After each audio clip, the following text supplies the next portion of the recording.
Oh, it wasn't recording? No, I'm playing. That was a good one. You actually got me for a minute. So I was like, after all that we did, that was a good one. That actually was good. Yes. You had me. That's good. And we got him on camera too. Multiple angles. Let's go. Because I jumped over like, Wait, what? Beg pardon.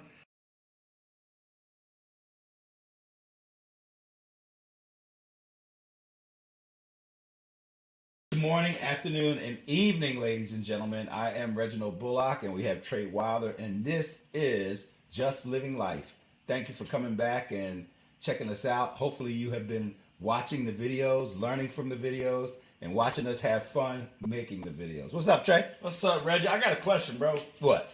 So, like, you just don't like, because you said good morning, good afternoon, good evening. You don't like nighttime? Like, you don't care about nighttime? I'm just asking just for clarity. That's all. You said, like, we like to have fun with it, you know what I'm saying? Just, I was curious. You got a problem at nighttime? No, but how many languages do you speak? I made a couple. I made up a couple myself, though. So Yeah, that's so why. bonsoir, monsieur. What's that? Hello, madam. Sabah Noor. I don't know him. Right. So Sabah Noor is Arabic for good evening. I didn't know that, actually. And bonsoir is French for good evening. And buenas noches is Spanish for good evening. Is that night or evening? Buenas Noche? noches.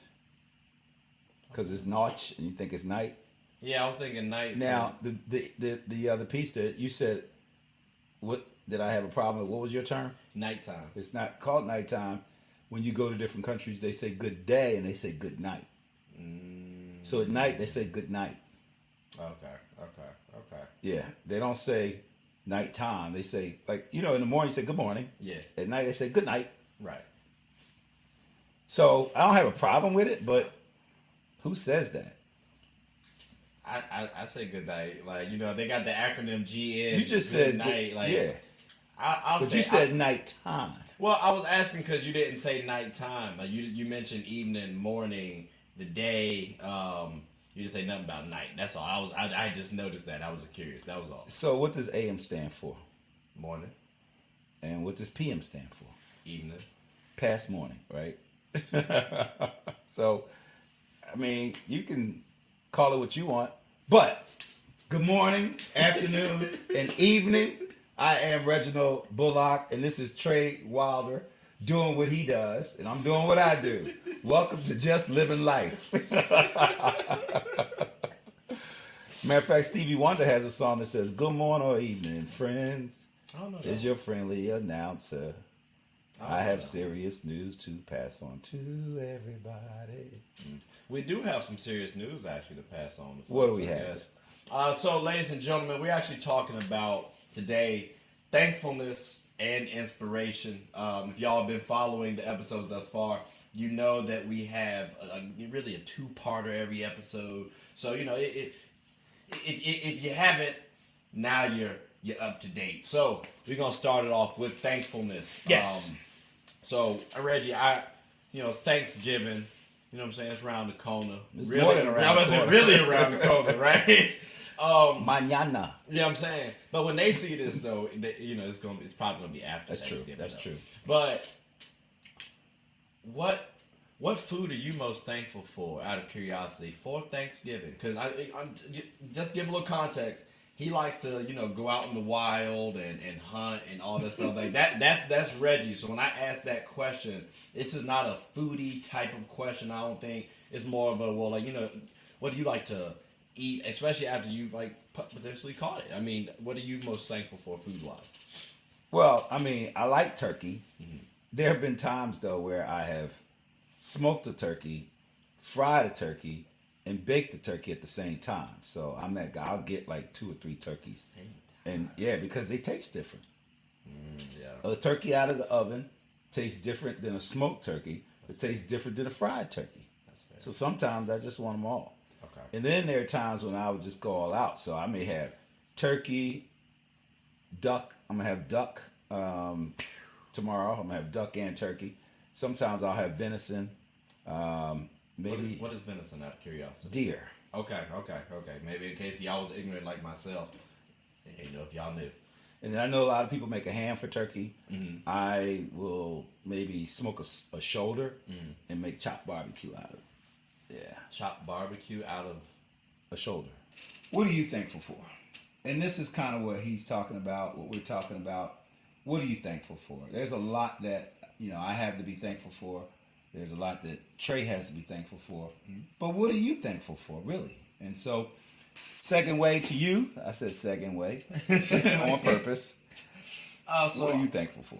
Well, if we're talking food-wise, that's a toughie. Oh my gosh. Actually, I should have thought about this before I asked you the question, right? If I had to be thankful for any food, this is really tough. You asked the question. I know, right? Why is this that daggone tough? Like, I want to say mac and cheese, because again, for like Thanksgiving, that's usually a staple. You know how to make it? Yeah, I know how to make mac and cheese. Now, have I ever made the mac and cheese that I prefer? No. But I'm an SME in eating that mac and cheese, so I think I'd be able to at least recreate it if I needed to. So I do want to try to experiment and like make my own Thanksgiving meal like by myself solo. So I think next year I might try to do that. So therefore, what are the 3 foods that you would definitely have, or that you like? Oh, mac and cheese. Desserts aside, yeah, you got mac and cheese. Right. That's tough. Ham, I'll throw a little ham in there. Okay. Because I'm not the biggest turkey fan, even though, you know what I'm saying, I get it, but like I'm not the biggest. I can go without it.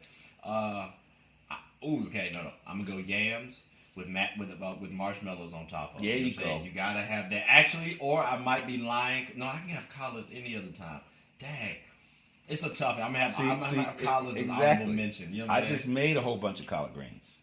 Literally, on Sunday, I made probably 8 gallons worth of collard greens. Yeah, and so collard greens. Gallons. What I was looking for, I couldn't find. Okay. Chitlins.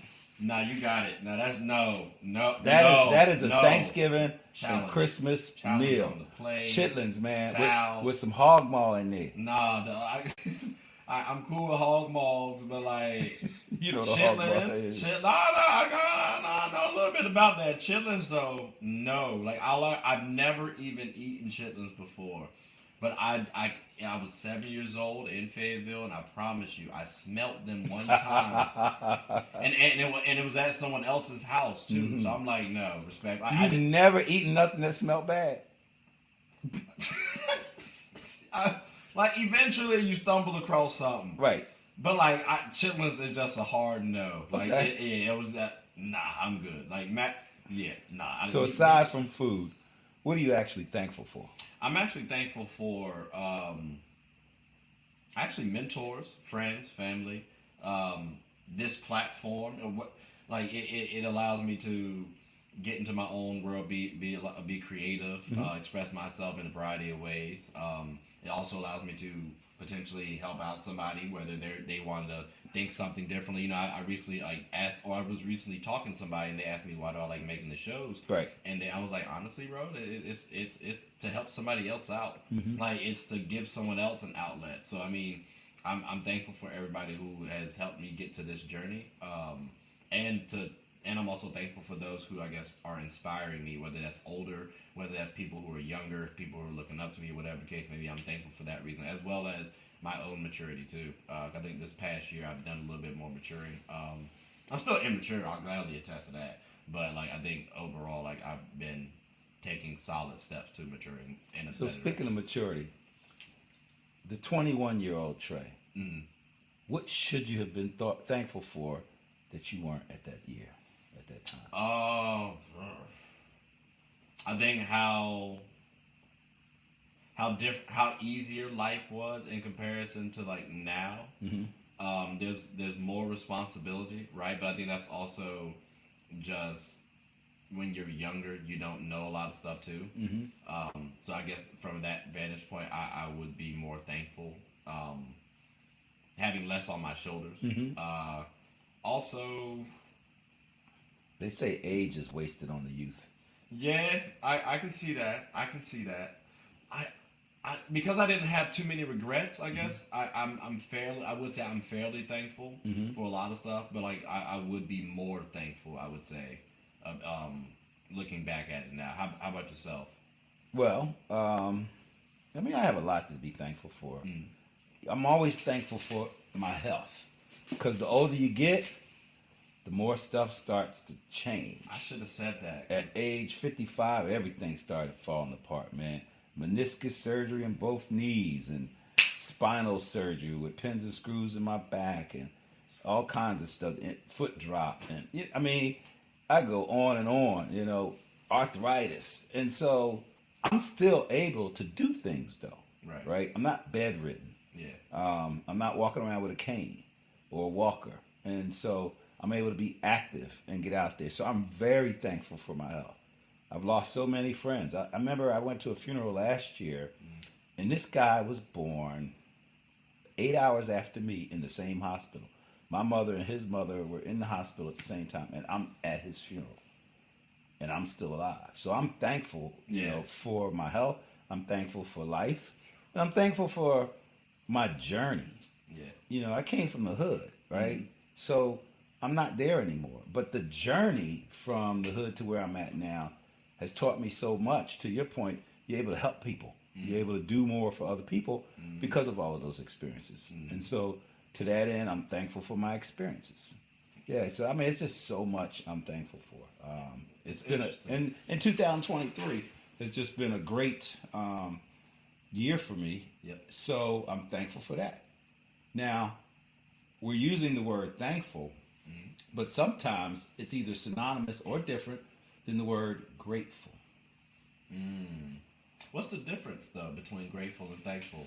Out of curiosity, what's Okay, your Socrates, you tell me what do you I'm think asking it is. because I'm actually trying to think. Like when I'm thinking grateful and thankful, I guess thankful maybe more appreciative of surroundings or more appreciative of things that you've observed or witnessed, and then grateful is like something that's like been done, or I'm grateful for this, but I can also be thankful for something that's been done too. So that's what I'm saying. I'm curious. That's like, what I said. It could be synonymous and it could be different. And so the difference between grateful and thankful, in my opinion, is how you internalize the gratefulness piece. Because the gratefulness piece is when a lot of times there's a spiritual element associated to it. Okay. And so you have a different vibe of why this thing happened or why you have good health. I'm thankful that I have good health. Right. But I'm grateful that I have good health. So I'm grateful means thank you God, or thank you Creator, or thank you to the universe for giving me this opportunity or for allowing me to see the next day. So you're grateful in that. And so I think the difference between thankful and grateful, although they can be synonymous, is the weight of your expression that you put behind being grateful is different than the weight of being thankful. Yeah, it does feel that way. Like if you pass me a plate of food or a plate as I'm getting my food, I'm thankful. I don't know if I'm grateful. I'm about to have a plate full. But if you haven't had food in 2 days, then I'm grateful. Starving, then I'm grateful. And I just happen to walk up and say, here's some mac and cheese and some yams with some marshmallows on top and a ham with a side of chitlins. That's when you lose me. I might just kick off the chitlins and be like, I'm thankful then. So and that's the whole piece of, where thankful is what we talk about, but sometimes we actually may mean grateful. That's true. So I guess in our own time, we got to really think and reflect what would be the difference in our own lives between grateful and thankful moments. Because something feels a little bit more grandiose, I think that means grateful. And if something... It could. It depends on the person. Right. But again, as you said too, though, it's synonymous. So I guess either word really works, whatever best works for y'all. I think I'm going to try to go with whichever one is the heavier feeling. I might try to go with grateful. Because I don't know, that there has to be some sort of difference between the two, like a solid distinction. That does kind of seem like the best answer. I got to look it up on the dictionary now and see what they say. Cause when's the last time you actually looked in a dictionary? Does Google count? Because I do look up. Okay, I was about to say. Do you even have a dictionary? I do actually. Okay, big one or a little one? It's the little one. Okay, little college one. I think it's like yay big. It's got tabs on the side. I think it's got like a little like small tab. Like it's not the biggest dictionary out there though. Okay. Yeah. I was just asking because there's a difference between generations and some of the things that your generation is doing now or not doing. We may have done it or didn't do it. Well, I mean that you gotta. You always grow off what people do beforehand. So when you say we're doing stuff that's built on what y'all did, what are some of the things that we're doing in terms of that dictionary, for example, that you guys used to do? Because it sounds like we used to look in the newspaper at the classified one ads with an ink pen and circle them, and then we would look at the number and call them up and try to get a job. Okay. So you don't do that. No, but it's different mediums too, though. Like we got like LinkedIn, a lot of that stuff yeah. like that. Yeah, so it's different platforms. Yeah. Okay. And we had to manually do it. So what about going back to that dictionary thing? Then what did y'all do? Like, what did you do back in the day? Or what did you guys do back in the day, dictionary wise? Like, did y'all have a dictionary always on hand? No. Okay. No. You had to go. You would write the word down, or try to remember it, and when you get home, you look it up. Okay. Huh. You mean you had when you say you went at home and looked it up, what you mean? The dictionary is at home. That's what I was asking. Did y'all have a dictionary at hand on home? Like yes. Available? Yeah. Okay. Most homes had a dictionary. Okay. Yeah. So y'all just casually that was a favorite pastime? No. No. It was not. As a matter of fact, in English class, they would give you 10 words and send you home to look them up and write down the meaning of them. So you had to go home, find them in the dictionary, and write out the meaning. And I'm not sure if I was thankful for that, but that's what we had to do. Yeah. Well, I'm thankful that they evolved from that point when we got there. You should be. Because that's not ridiculous. Like maybe a little fun, but after a while, I get tired of that. Like if you make it to a game, like all right, who can come back with the most words found, and then you see like who can regurgitate the most definitions or something like that. That wasn't fun. Like maybe fun was playing basketball, football, roller skating, things like that. That's more fun. But sitting at home at the dining room table with a dictionary and a piece of paper.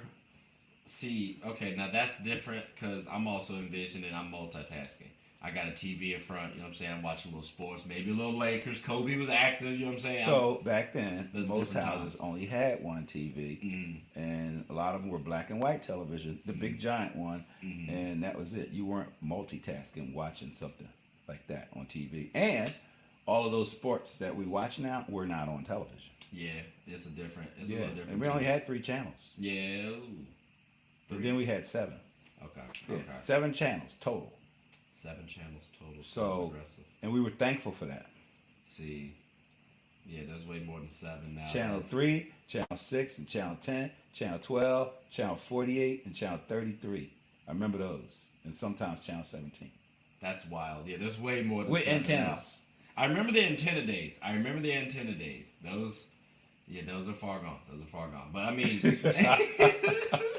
but I think when you like kind of look back at those moments too, though, or even hear those moments, it makes you more thankful of what you have going on. It today. does. Like my TV now, it's a smart TV. So, I mean, I'm thinking like in this, I have 1, 2, 3, 4, 5, 6, 7 TVs. Yeah.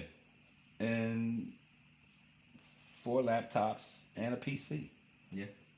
6 laptops and a PC. So all of those are screens. Mm-hmm. Back in the day, we had 1. Yeah. And no laptop. We had typewriter, manual typewriter with a ribbon. So I actually do want to purchase a typewriter.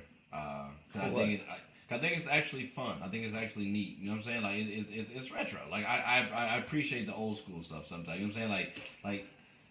Okay. I do actually appreciate that. So I do need it. That actually just reminded me because it'll build your muscles up in your hand. Yeah. Well, I mean, typing already does that for me. No. Manual typewriter will build your muscles up because you got to hit those keys. Oh, for us, a big difference like that. Yeah. Okay.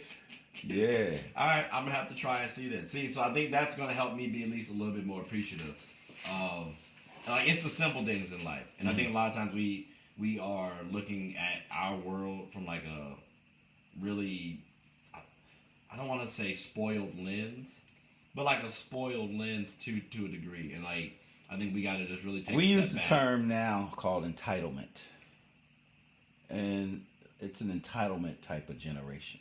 Well, I think entitlement though does come with work ethic as well. So if you've worked hard for something and you've achieved something, I think you are. What entitled. 13-year-old worked hard for 39 sneakers?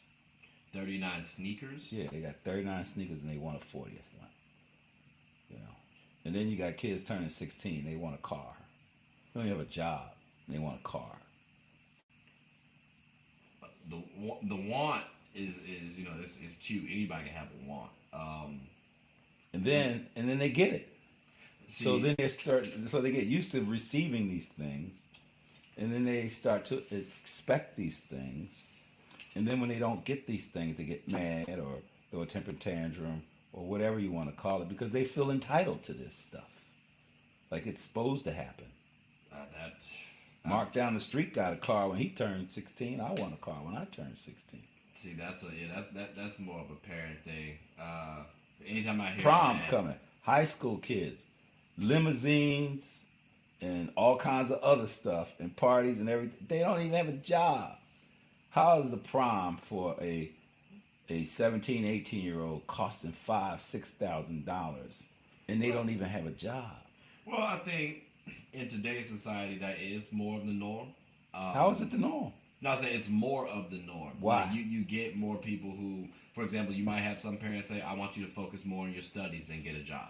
That might be the case. Like that might be someone's logic. So I do say. I mean, it sounds nice. It sounds nice. But it the reality is. There can be drawbacks to that, right? But I mean, there are some kids who honestly, if they are focusing on getting a job, they might struggle on their education as well too. So I mean, where would you want your child to focus on? Getting a job or focus on their education too? I think like that's also something the parent got. I think that they should do both.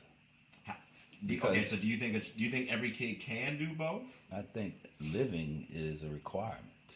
It is a requirement. I think teaching and learning and developing people to live is a lost art. I think that when they turn 17 and 18 and they still don't know how to do laundry, that's sad. And they don't know how to clean up after themselves when they get to college. Yeah. And now they're in school. The only thing they know is school, but they don't know how to get a job because they never had to get a job. And they don't understand that balancing act of reality in life. So they've been sheltered from the reality of a struggle. So that's why I say both. Okay. I mean, it doesn't mean you have to have a job where, you go downtown and you sit somewhere. It's work. Right. Exchange of services for money so that you can use the money to do what it is you need to do. Right. So if you don't have a job, where are you getting your money from? A Right. gimme? And A money tree? And just be clear, and just clarify, do you count chores as a job? Yeah. Okay. All right. I just wanted to make sure because I didn't know if you were going to do that. Yeah. I mean, if your parents have you doing various chores, cutting the grass, taking trash out, cleaning the house on Saturday, whatever those things are. If you got to paint, all right, we painting the basement. Everybody paint. Those are chores, right? And so you're working in exchange for money. Yeah. And so, as opposed to giving you money. Yeah. I'll hear that. When I was saying we kind of have like a spoiled mentality, I think we look at our problems like, oh, this is grave, but if you go somewhere else, it's a lot worse over there. So that's why I was saying that more from that standpoint in general. I think your point is more so towards like the parents and their upbringing, which I was gonna say that could kind of bleed into inspiration a little bit, but inspiration and thankfulness kind of tied together a little bit for me, because like usually when I say what I'm thankful for, it was the people who helped inspire me, so that way I can help inspire somebody else. So that's why they kind of bleed together. But I guess looking back at the upbringing of the child in that situation, I would actually encourage parents to add a little bit more discipline in their More or structure. Mo? Mo. You know what I'm saying? So, no, I get it. But when you say discipline, Discipline comes in all kinds of ways. So what Structure in general. Okay. Like not. I don't need you to beat your kids. I'm not saying that you can, but like I'm not saying. So if you have this or structure, structure, and your child said, "I ain't doing that," Mom, you crazy. I'm not doing that. Doing what exactly? Whatever it is that the parents say do. So I see and hear a lot of kids talking back to their parents. So I think there's a show called My Wife and Kids. Okay. And Damon Wayans is the main character on the show, one of the main characters, father figure on there. And what he does is he challenges his kids. Okay, cool. If you feel like you're ready, like one of the kids, Junior, on the show said that. Actually, all of them banded together, and they were like, they don't want to like participate in any of the rules in the house. Get out the house. Get out the house. Like live in the backyard. And the only one who's like kind of tried to stay on his own 2 feet was Junior. So I'm like, I can actually work. I can do that. You can do what? I can do what Michael Kyle did. Or you can make them in the ways that I can sleep have outside. them sleep outside, give you a tent. Because end of day, it's going to at least tell you, okay, well, this is what life is like outside of living with me, and with me comes my rules. So if you're okay with living like this, fine. So, okay, that part I get. No kid would want to. What about a kid that walks in the house mad at their parents and slams the door, and then the parents take the doors off the door hinge? It's like, all right, you slamming the door to the bedroom like you own this place. Now you don't have no door. That's tough. I do think you should have some privacy, right? But also, with children, it's like it's a thin line between privacy and like this is still my house. Mm-hmm. So I'm not mad at someone taking the door off the hinges To prove a point. Yeah, you know what I'm saying? Like because I get it, right? You got to make sure, but especially if they did it multiple times. Yeah, it's like if you've told them right. that's not how we're going to conduct ourselves in this house. Because then also, no, like I'm not going over to someone's house and slamming their doors. Right. Like that's stupid. So like if you're doing that at my house, I can only imagine you doing that at someone else's house. So yeah, I'd rather nip that in the bud too. So that's fine. Like I think that, and that's not punishment to the point where it's detrimental to the child. But I think also, and let me ask you this: if the child started saying, "Hey, I think that's affecting their mental health," that the door's off the hinges, how would you react to that personally? I would say, show me your licensed therapist certification that you actually assessed yourself. That's the first thing I say. But they're saying because if you're telling me it's affecting your mental health, mm-hmm. right? How do you know? I mean, it's just like any other diagnosis. Mm-hmm. So you're diagnosing yourself.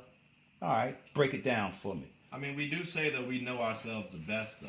Like, if we know our body's the best, or we know how we feeling the best, no one else can tell us how we're really feeling. But to say that it's affecting my mental health, to me, it's a cop-out. You got to break it down. What element of your mental health is it affecting? Okay. How is it affecting it? Is it a long-term thing or a short-term thing? How long have you been going through this? Okay. And what other elements to your body is going to happen? Is it going to cause stress? Is it going to cause any other disorders? Yeah. Are you going to need to take medication for that? Because based on what you're saying, perhaps we should go to the hospital and get you checked out to make sure that if there is an issue, we can fix this issue. Because, you're not just going to diagnose yourself just to get me to stop. Right. Okay. No. Right. So you want more clarity, which makes sense too. Details do matter. So, but then at the same time, who's the parent? Because sometimes we shield our children from all kinds of stuff. It's like basketball. Anybody that has contact with another person is abuse. What you mean? I mean, if you bump me, if you post up on me, you whatever, you hit me. That's abuse. You hit me. You hit me. I don't want to get touched in basketball. You hit me. I don't want to get touched. See, you laughing, right? And that's my point. So when you say that to the coach, what's the coach going to say? All right, go on the bench. That's my point. So how is it that children are telling parents how to be parents? No more than a player is telling the coach. Because I guess with the parent and so like with the coaching and the player dynamic to the parent and child, there are some similarities, but ultimately, I do believe that the child ultimately does run the parent. Like now granted, the parent sets the structure. The parent is the guider. He or she's the mentor, the provider. But ultimately, you do everything for the child. Like if you do something wrong, you could lose a child. That's detrimental.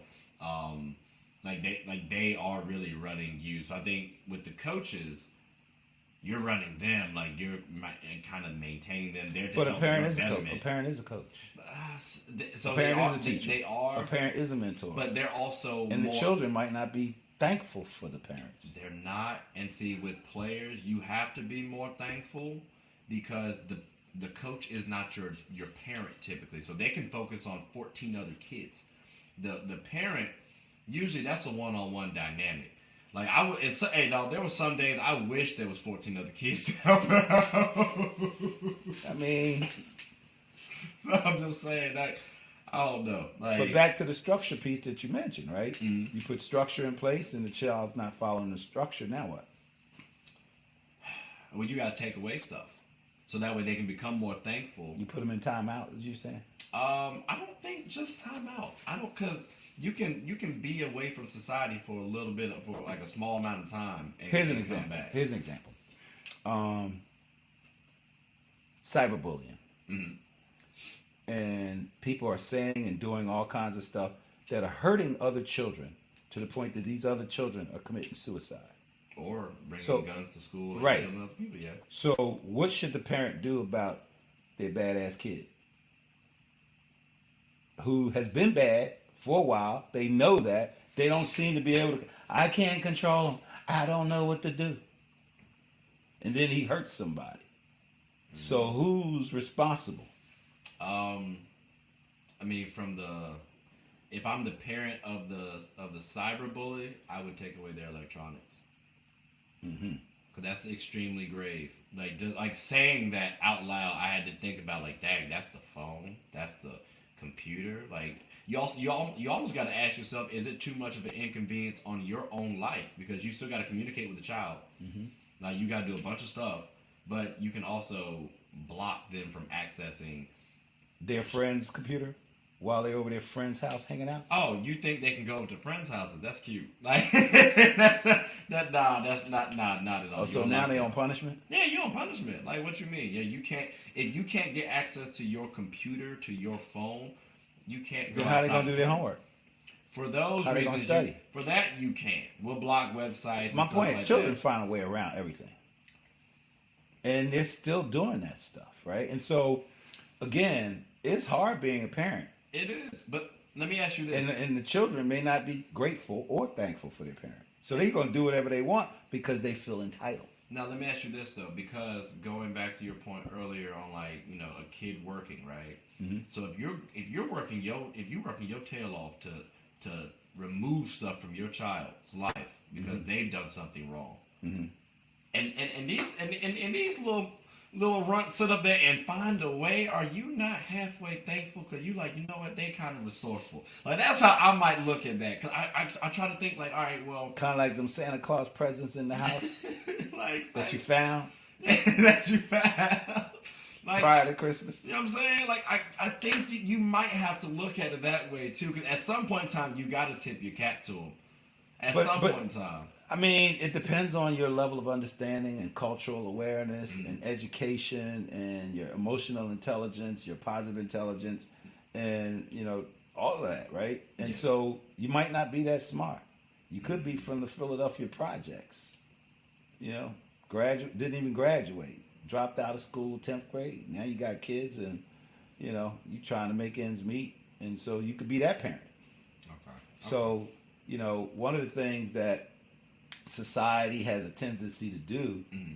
is put everybody in a lump sum bucket compared to their own mirror. It's mm-hmm. like, what about all these other dangerous kids who come from dangerous parents, right? And so we can't forget them. We're not talking about people. Everybody don't go to George Mason, right? Some people go to community college, mm-hmm. maybe, yeah.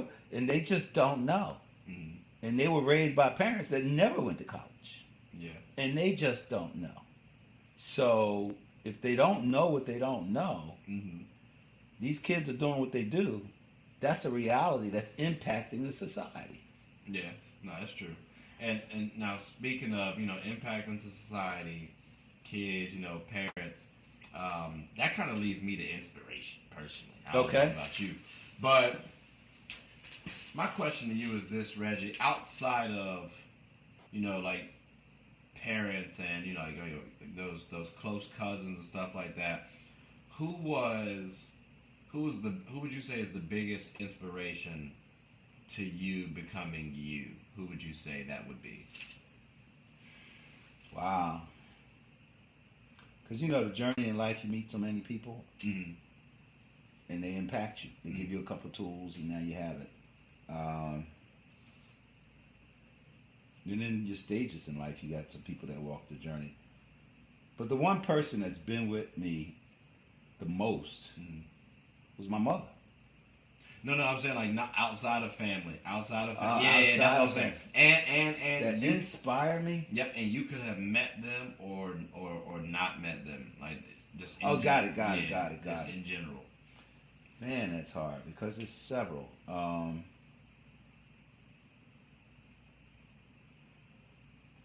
There's several. Like in later day, Daniel James III. You ever heard of a guy named Chappie James? No. First black 4-star in the military. He kind of started the Tuskegee Airmen, the Eleanor. Anyway, his son was also Daniel James III. He became 3-star general, director of the Air National Guard. Okay. And he was like a father figure to me and a mentor. I think when I was a captain in the Air Force. And so him being a black officer at that level understood what stuff is that you got to go through as a black officer. Right. And he and I would have those kind of conversations, but he would also navigate me, mentor me, Right. coach me. He would come over my house and we would talk. And I was his exec at times and helped him out. But he was an example of perseverance and just intestinal fortitude. I remember when they wanted to make him the 3-star general, all of a sudden all these investigation things start popping up. And so now they got to investigate him, right? For almost a whole year. Not, we want you to be a 3-star general, we'll send you to Capitol Hill, sit in front of Congress, and get your Senate confirmation on, and you good. Yeah. 2-3 weeks, maybe a month. No. Before that even happened, they wanted to play with him. And I watched that, and he would just help me to understand certain things. When he goes back to his hotel room at different conferences, he put on Boney James and just chill. He was an example, and that the inspiration piece is that he was just one generation after Tuskegee Airmen started, because that was his day. And so he went through some stuff. He was an Air Force pilot, right? And then the Tuskegee Airmen, they went through stuff. Right? Bread and water and sleeping in a tent in the snow. I mean, and then get in an airplane and fly, and the airplane's cold. Right? And so he just taught me stuff. He would show me how to do things. When he's up there on stage doing a speech, afterwards, I would ask him, can I have that speech? He said, sure, here. And I look at it, and I would see how he scribbled all over it, wrote this. I'm like, so this is how you do it. And then one time he gave me a speech that he did, and I looked at it, I was like, this doesn't sound like anything you said. He said, I know. He said, my speech writer wrote it. I didn't like it, so I just... He said, but you can have it anyway, Reggie. I was like, wow, he didn't even use it. And he had his own speechwriter. And so, but he was always able to be that general officer, be a gentleman, be a friend, be a fatherly figure. And the interesting thing, I think it pissed everybody else off, but anytime we were in the same room together, he would come to the position of attention and bow because he knew that I was a martial arts master. And as far as he was concerned, I'm sensei, and so we would be in some high level places. And we both be in uniform. He's got 3 stars, and I got an oak leaf cluster, right? And all of a sudden, he's bowing to me, and everybody like, what the heck is going on? And he didn't even care. Right. And he would do that, like, all the time. No matter where we were, the moment he see me, he'd walk up, and we bow. You got to be consistent, though. Oh, no, and I think he just did it because he could. Yeah. So, there are many more like him that inspired me. But that's a time period, Yeah. and he's one. Okay. See, I feel you on that because there have been so many influential people like in my life, right? If I had to pick one again, it's tough, but I would say, and I've never actually met the man before, but Kobe Bean Bryant, you know what I'm saying? That's why I got the man's jersey. I'll talk to me. I knew he was going to get to that 24. But no, like he's been very inspirational.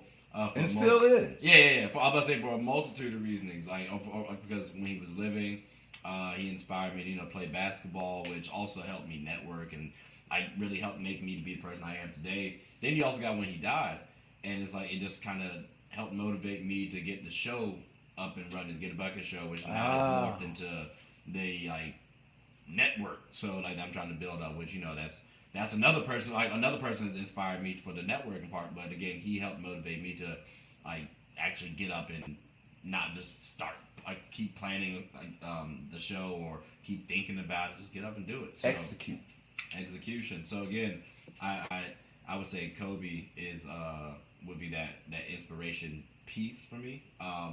Can you remember who might have been your inspiration when you was 13? Kobe. Okay. All right. Yeah, but it's been consistently Kobe because, when I got into basketball heavily because I saw him do a 360 dunk against Portland when I was 6 years old, so that was 1998. And then ever since, it was just he's always been consistent, at least in terms of that idolization standpoint. So I do have somebody like that. Who was yours? Bruce Lee. Bruce Lee. I'm a Bruce Lee disciple. Okay. Man. What about Bruce Lee makes him a big fan for you? First of all, he can fight. Uh-huh. He's a bad dude. I mean, and he can fight anybody. And he wasn't afraid of anybody. Not at all. He would fight any human being on earth. It's the intangibles. Yeah, but the other thing is he was just a master at so many things. He was a philosopher, right? Had a degree in that. He was a science.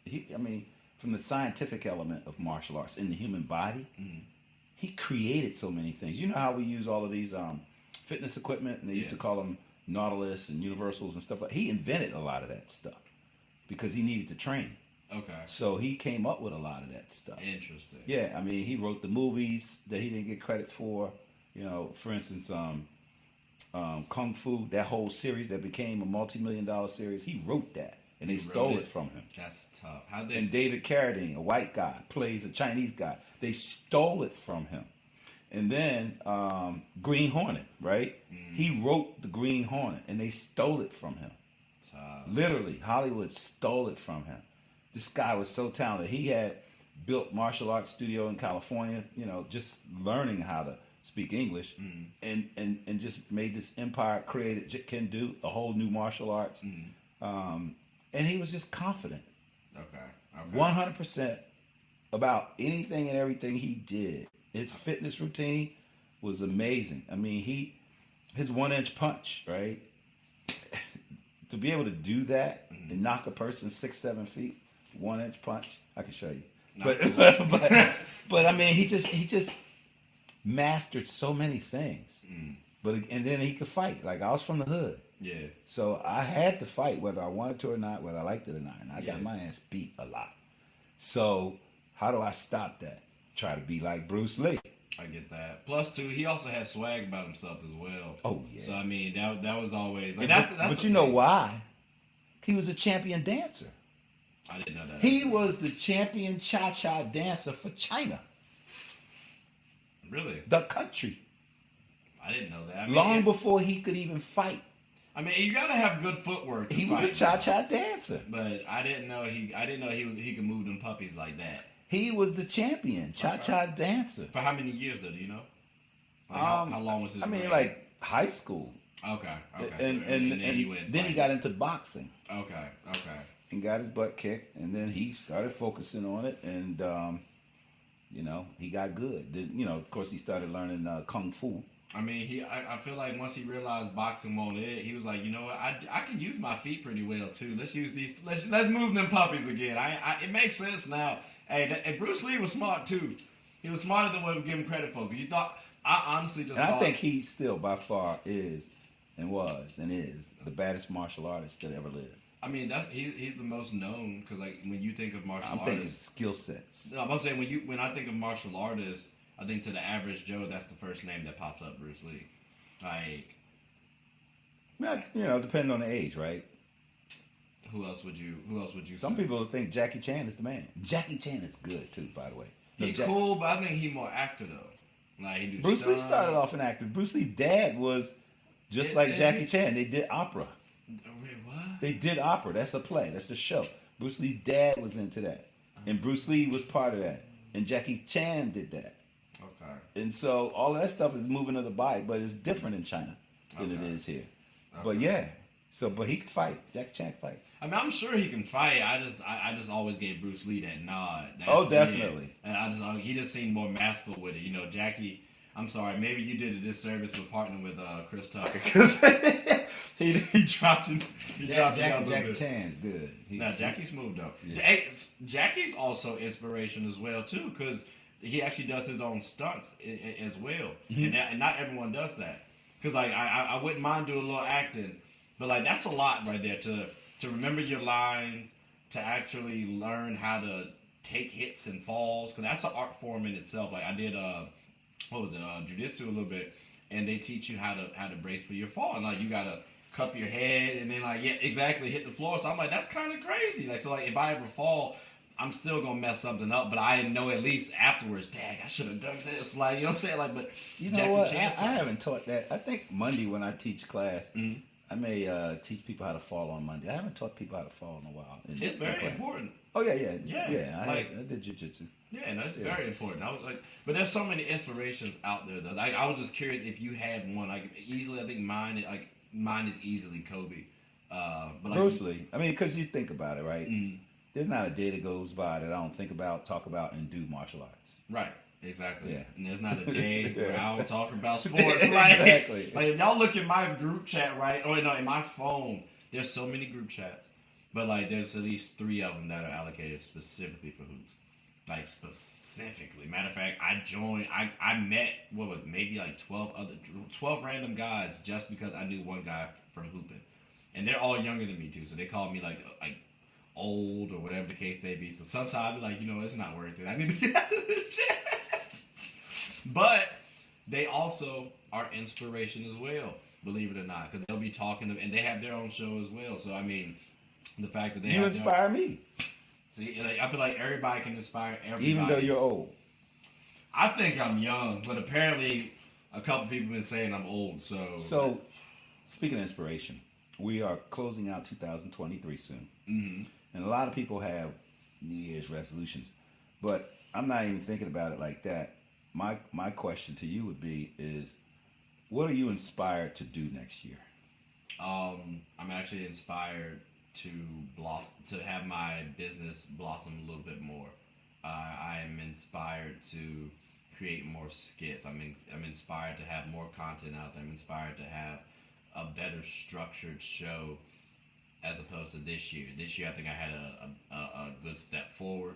But really, it's more so just about moving forward and progressing. So that's really what I'm thinking about in 2024. Which is why, to your point, I also believe in New Year's resolutions because you should also be trying to progress continuously. So I agree with that. How about yourself? So 2 things. One, New Year's resolution is always funny because teaching martial arts, a lot of times we're at a gym. And every January, the parking lot is full. And if I get there at a later time, I got to park all the way over, walk. And by February, the parking lot is emptied out. By March, it's back to normal. Right. So all of the people that had your cars at the gym in January and your car is not still at the gym in February, March, and April, that's your New Year's resolution. Y'all one of them. So for me, in 2024, I had an awesome 2023. I mean, I wrote 2 books and got certifications. I did a lot. But in 2024, I want to make it about revenue. So I built a lot, right? I built a nice coaching practice. I am a keynote speaker. I am that guy to do workshops and things like that.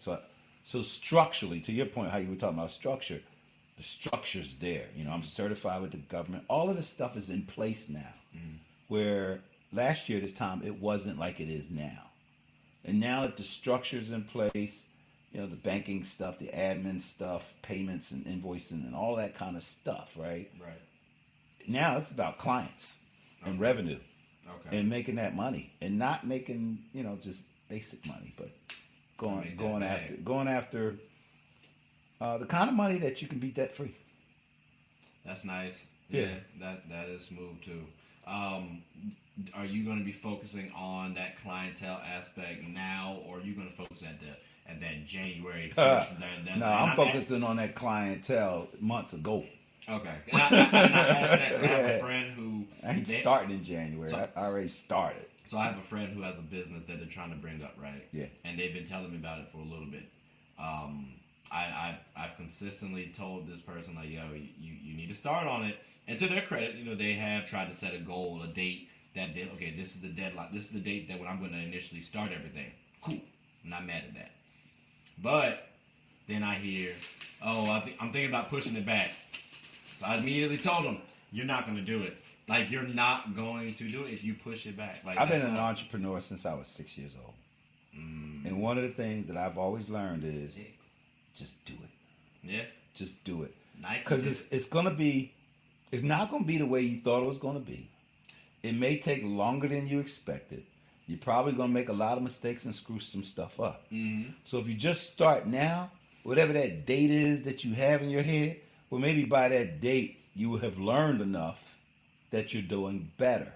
See, it's tough, though, because I will say, sometimes I will... All right, so I like to plan stuff out, right? It skimps on the execution piece sometimes. So it's like, I don't know, Reggie. Like you do need to make sure you do your due diligence. And I think sometimes for example, if I throw a video out there, there's still some effort that I have to put into that video in terms of editing it. So if I haven't thought about it and I feel like it's a crappy video, I feel like that's a waste of time too. So that's why I'm also like, I get it. I do understand their point when they're saying, they want to start at this date just because they want to make sure they do all this research and all this stuff. But also to your point, sometimes you do just have to go out there and just do it and accept failure because that's how you learn too. You do improve. The reality is, why are you doing any of this stuff in the first place? And most of it, if it's a business, is to make money. So the question is, at what point do you want to pay your bills? Next year? Year after? So when I hear people talk about business, I'm like, all right, when do you want to pay your bills? Yeah. Yeah. And a lot of times, too, especially in this space, because I was actually talking with one of the Neos, and like he's trying to focus on the business aspect of this videography world. And I'm like, it makes sense. It's hard to do because I really like the edit. I don't like the editing, but I like the editing. I don't like doing this, but I like doing this. You know what I'm saying? So, but you also got to focus on paying for thing. it. Yeah. So how you gonna pay for it? Yeah, those green screens you got, right? Mm-hmm. Did the business buy it or did you buy it? Business bought it. All right, if you say so. and so the point is that for those people who delay or procrastinate or plan, mm-hmm. It's like, okay, if you don't have no bills to pay whatsoever and you can just play business, fine. But if you about to hustle, mm-hmm. you want your money now. Yeah. I mean, that was my book, right? It's all about the hustle. Right. I want to get my money now. Exactly. I want to buy a house now. I want to buy a car now. I want to buy a suit now. I want to buy equipment now. Well, all right. You're not going to get any of that until you get revenue. You're not going to get any revenue until your business is up and running. Yeah. And your business is not going to get up and running if you're sitting here just planning. Yeah. So I get it. Mm-hmm. And that's fine if people have that mindset. But then 5 years later, what are they doing? Yep. Nothing. Exactly. Like there's... Still talking. Yeah, like so there's this anime that I'm watching and like I binged it too. Cause I started like years ago, but I fell off anime in general. But I'm trying to get back up to it. But I binged it back up there, and I'm realizing a lot of some of the concepts that they have in this show is some of the stuff I wanted to have in my own anime as well too. So it's like I don't think I missed a mark or anything like that. I don't think like my time, if I want to have my own anime show, I don't think that window's closed. But I can't say, oh, well, it's completely unique or whatever the case may be, because someone else has already done it too. But now when I'm looking at it, I'm like, okay, maybe I didn't like this aspect. Maybe I didn't like this or this, that, and the third. So now I can go back and make some changes. But I have to actually do it still. So, I mean, like, I can plan as long as I want to, but eventually that anime got to go out there. So, I mean... Well, I mean, back to the inspiration piece. Mm-hmm. You can be inspired, mm-hmm. but then to do what? So a lot of people feel good. They get emotionally satisfied mm-hmm. from all kinds of inspirational things. Mm-hmm. But then there's another step to that, right? So what, now what? You're inspired? So what, now what? I'm inspired to do anime. I'm inspired to make a movie. I'm inspired to DJ. Mm-hmm. I'm inspired to write a book. And I'm like, that's awfully nice. I'm glad you're inspired. So what, now what? Right. Like, what's What's the now what? Yeah. Like, someone actually just asked me, why do I like doing, again, stories, and I told them, again, I want to inspire somebody else. I want someone else out there. I wanted to help someone else. So my aim is my inspiration is to inspire someone else. So But we talked about some of the other benefits to doing these types of things that will enhance your brand. Yeah, that does too. That will allow a lot of people to know about you who didn't before. Fair. And therein lies other opportunities because of the content for people to discover you who are able to afford to pay you to do X, Y, and Z. Because technically you're interviewing every time you put something out there, and they're watching you every time. And they may watch you for a whole year and be like, you know what, let's go get this Trey guy.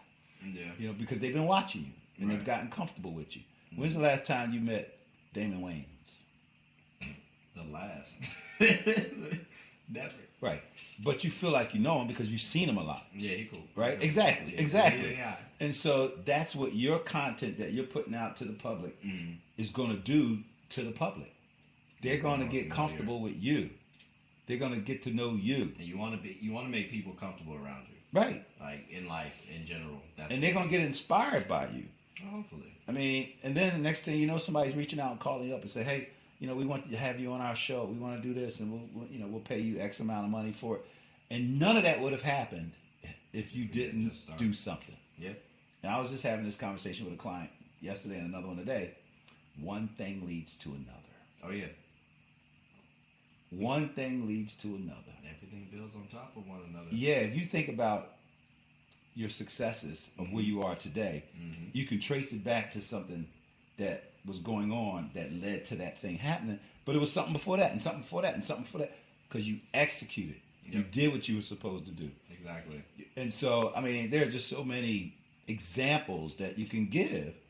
You know, if you hadn't become a member of Kappa Alpha Psi, you know, we wouldn't be here, right? Facts. And we wouldn't have went fishing, and just so many things wouldn't have happened. Yep. If you didn't do that, if you didn't make line, right? But then, how did you make line? Well, prior to that, there was stuff that you did that led you up to that point. But if you don't execute and all you're doing is planning, one thing is not going to lead to another because you haven't done the one thing. Exactly.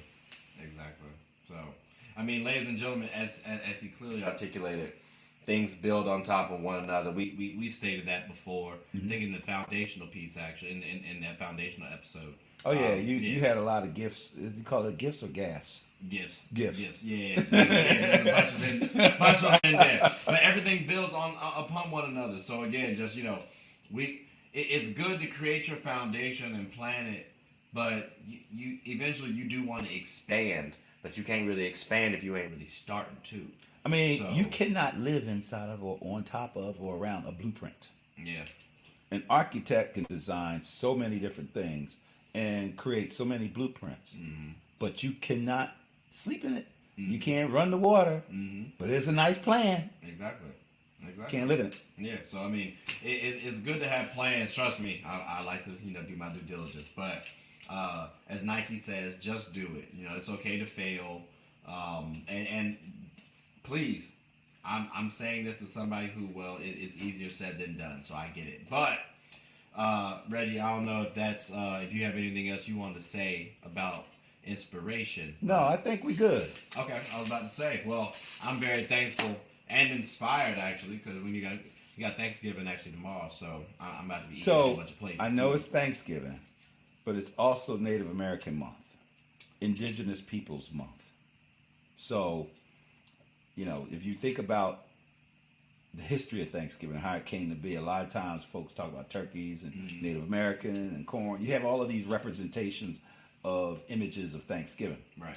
But it's also Native American Indigenous People Month. Yeah. So I just wanted to present that. No, you're actually right, because I think on my I was wondering where this went. Actually, on my on my calendar, it says Thanksgiving, but then it gives like Indigenous People Day like the next day or something like that. So you're absolutely positively right. See, that's why you got to have multiple people on the show. If I mess up or forget to add something, he got my back and vice versa. But so that's why I'm thankful for this brother right here. So Reggie, with that being said, I think we can close up shop. So everybody, hope you all are enjoying the episodes thus far. I hope you like this one particularly, because this one was a redo. So I'm very thankful for you to have some time on your hands to help me get this one back. But please like, subscribe, comment, tell anyone about the show. My name is Trey. This is Reggie. We're the hosts of Just Living Life. Hope you all have a good one. Take care.